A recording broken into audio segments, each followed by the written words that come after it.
Why do Africans drink so much?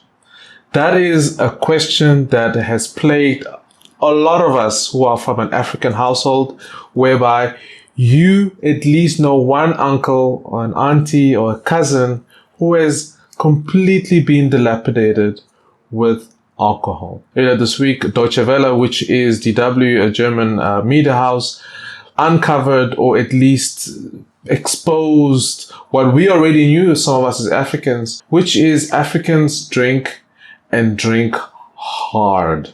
I'm Dr. Polan Kwantwe. This is another episode of Marula Bites, where we discuss the trending news that are affecting the daily lives of Africans.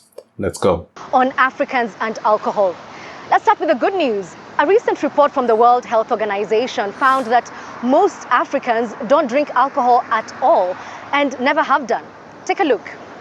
Abstention from alcohol can either be lifelong, here in green, or former drinkers, shown in yellow.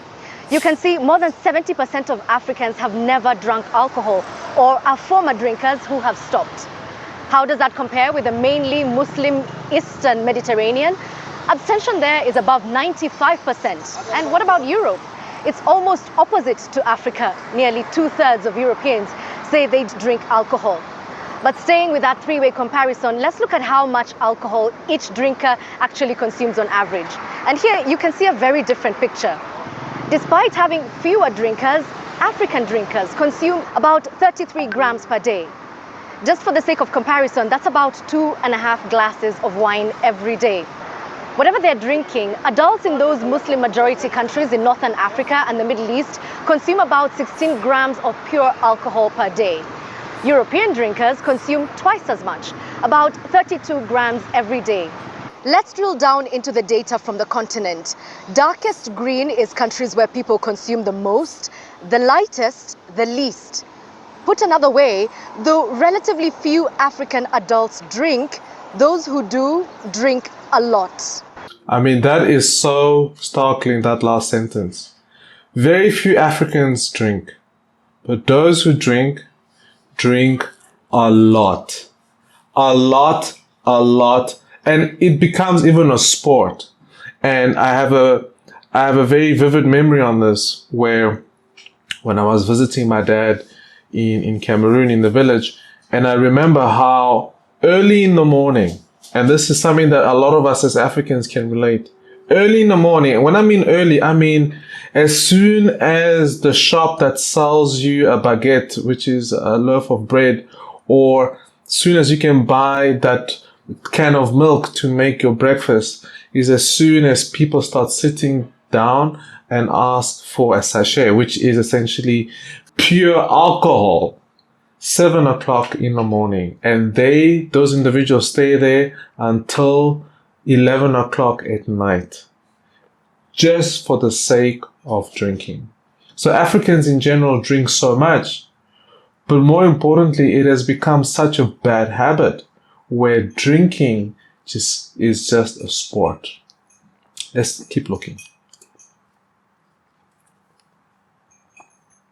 So, is there such a thing as safe drinking? The WHO says clearly there is no safe level for alcohol consumption. There is danger in every drop. So what's life like for those heavy drinkers? A sleepy village in central Kenya, Karanjamboro begins his day well into the afternoon. Despite our appointment to interview him made days beforehand, he's forgotten. Memory blackouts are regular for the 32-year-old. The father of two has been drinking since he was 15 and he hasn't stopped since. These days I mostly sit around doing nothing and drink out of desperation. I have nothing to look forward to in my life. When I wake up, I wish I could get money to go to the bar first thing in the morning and spend the whole day there drinking. I mean, this is exactly what I'm talking about, right? I mean, I literally am watching this in a way as in real time, just like you. And this is so sad. This is the image of Africa that as Molo Molo we are trying to change, because the African person, according to this documentary, is a drunkard. The African person is someone who forgets appointments 3 days before. 3 days passes, he's forgotten what commitment he has made. this documentary makes us believe, or at least gives an indication, that so many Africans just drink out of desperation, where the little money that you have is all about getting the next fix for the sake of just the fix. And there is no fix. Why do the people who choose to drink in Kenya drink to such an extent? One is availability. Alcohol is readily available anywhere, anytime. And then accessibility, you can easily access it. So you see, now the community has accepted that drinking is cool. So availability, accessibility, and now acceptability, that drinking is cool. People will always ask, how come you don't drink? And why don't you want to? You have to explain yourself as to why you don't drink. Yeah. So it's sort of a culture, it's accepted, and finding a person with a drinking problem, a drug problem, is not a big deal. It's not a big deal anymore. I think this is such an important piece of news for those who do not understand. Unlike here in Europe, where a lot of shops, and which shops are regulated, for example, I mean, living in Munich, there's a very strict regulation regarding where McDonald's can be opened or located, for the reason of ensuring that people are not easily accessing fast food with respect to potentially local shops. In Africa, it is not like that. A lot of African countries, especially metropolitans, whether you go from Angola to Bulawayo or to Harare or to Johannesburg or in this case, Nairobi, Kenya, wherever you can get a shop and make a business, 90% of the time, the most lucrative business is alcohol. And that is accessibility. But now it has become completely acceptability, where people being drunk and people having no specific limit to drinking is now seen as something to be celebrated. And that's what this woman is saying, is that, man, as Africans, we have completely accepted the fact that being drunk and having a state of complete dilapidation of our senses is culturally and socially accepted. She lives in a neighborhood with more than 20 unlicensed liquor outlets. People can be seen drinking from the early morning in these makeshift bars. Gangs and drugs are rampant. Areas like Roodeval in Worcester have high levels of unemployment, high levels of poverty and hopelessness. This cocktail of negative circumstances drive many people here to drink heavily. And some mothers simply don't know the impact this has on their unborn children. I think this is so important to at least pause and reflect. Poverty, unemployment, and lack of education are the catalyst for any alcoholic to just completely become a time bomb, not just for him or for her, but for generations to come across the family line. Let me repeat that again.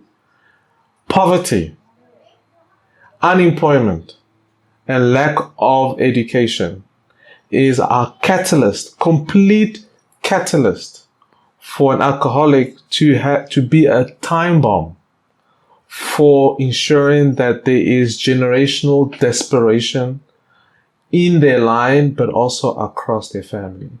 Now, this is the crux. The crux of the matter is that alcohol follows the poor in Africa. Alcohol follows the unemployed. Alcohol follows the uneducated.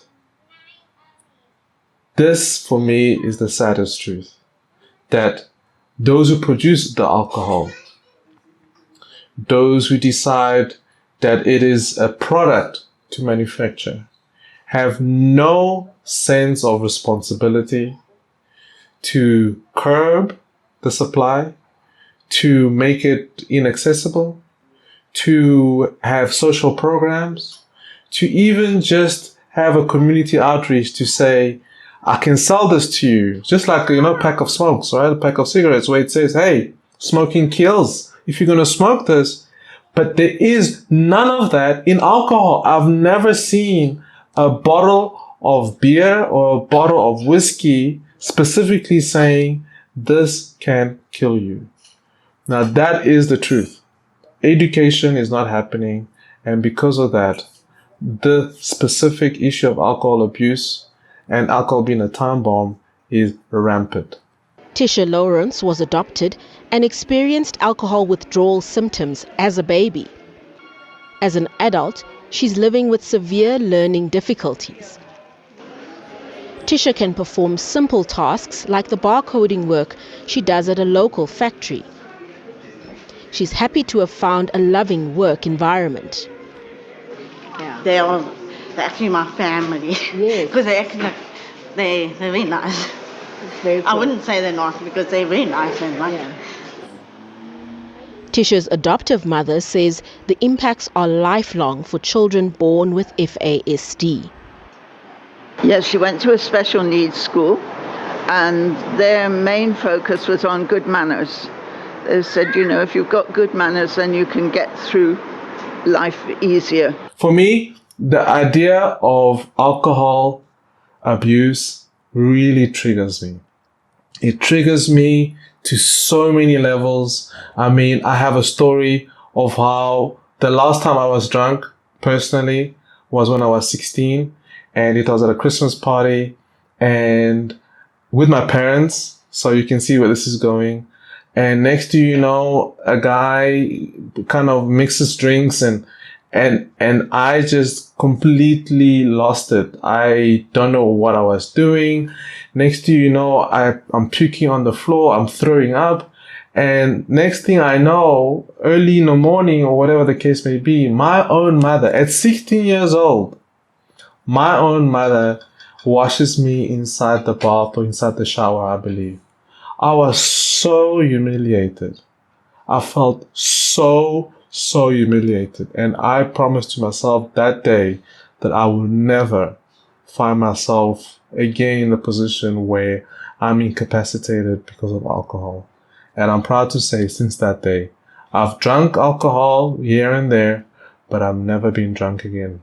We have yet to have a government that completely buys into the idea that we should control alcohol. Our government currently still sees alcohol as a way of bringing people into the economy, which is problematic. And therefore, the way they regulate alcohol or how they enforce existing laws is not as it should be. Our challenge is also that the alcohol industry uses its economic muscle to lobby government around the notion that they are contributing to the economy, that they are creating jobs. The problem with that is that although they are contributing about 4% towards the GDP, the harm from alcohol that government has to fork money out for annually is between 10 and 12% of our GDP. So technically in South Africa, taxpayers subsidize the profits of the alcohol industry, but we don't have a government that understands that dynamic and still buys into the narrative that the alcohol industry is generating. Wow. What a specific, in my view, the end of this specific discussion, because this is essentially the crux of alcohol abuse and its impact on the general population with respect to poverty, overall poverty in terms of government fiscal policy, which means government spending, but overall taxation that people are paying towards government programs to help recovering addicts get back into the same workforce that will potentially be hired by beverage or alcohol producers. For me, the vicious cycle is obvious.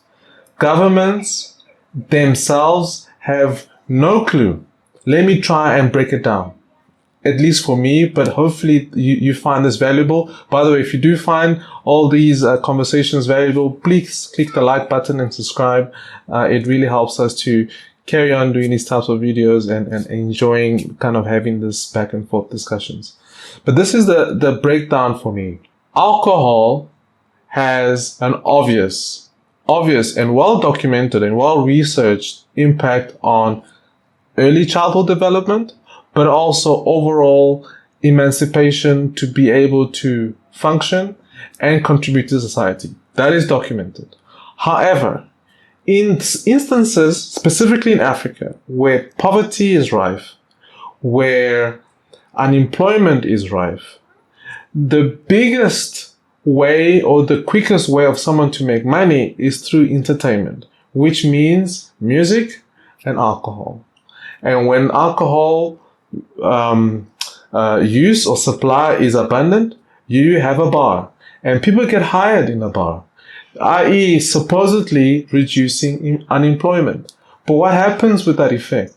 The overall effect above the positive effect of bringing people into the economy is the impact on so many generations and so many family members when it comes to alcohol abuse and when it comes to government spending, which comes from taxpayers' money, for which you are double dipping, because you are helping your uncle or your auntie at home who is suffering from alcohol, and the government, you are paying the government through tax recovery programs to help the same uncle who supposedly was hired or was working at a bar, or whatever the case may be, recover from alcohol. And everybody loses. Everybody. I hope you enjoyed this video. This was essentially a raw cut of my thoughts, my views. Give me feedback on what you think regarding this specific topic.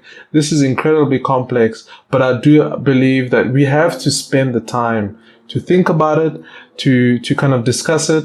What can tech do? How can we help different ways of consuming, of deterring, of making awareness when it comes to alcohol usage, so that as a continent, we can start having a different narrative when it comes to alcohol abuse. I'm Dr. Paulin Kantwe. Thank you for watching. Until next time. Ciao.